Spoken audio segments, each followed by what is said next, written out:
Let's say 3 kids, Jim, Leslie, and Earl, decide to run a lemonade stand. Jim is in charge of the money, Leslie is in charge of purchasing supplies, and Earl makes and sells the lemonade. If one kid decides to change something without consulting others, mass chaos will occur. For example, if Earl tries to change the recipe without consulting others, not everyone will be notified of the change. Since each kid does a different part, there will be a lot of confusion. If Jim tries to take the extra money for himself, the others won't know and won't be able to stop him.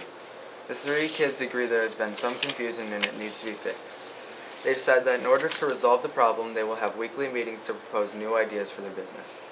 Shortly after, Earl proposes the idea to make different flavors of lemonade, and sales go through the roof.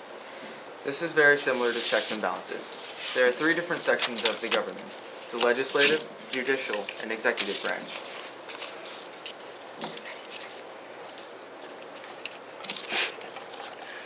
Each branch controls a different part of the government. In order for the government to succeed, they need to have a disapproval and approval system. This makes it hard for any one branch to take over. The legislative has the power to pass bills into laws. The executive branch has power to veto or approve this new law. In the end, the judicial branch has the final say on if the law is constructed. Let's say the president has an idea for a law. He writes it down and makes it into a bill. He gives the bill to the legislative branch, and they have the power to deny the bill. If the bill is passed through the legislative branch, it now goes to the executive branch, then the judicial branch. They have the final approval.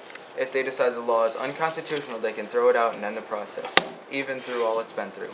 This makes the government fair and equal.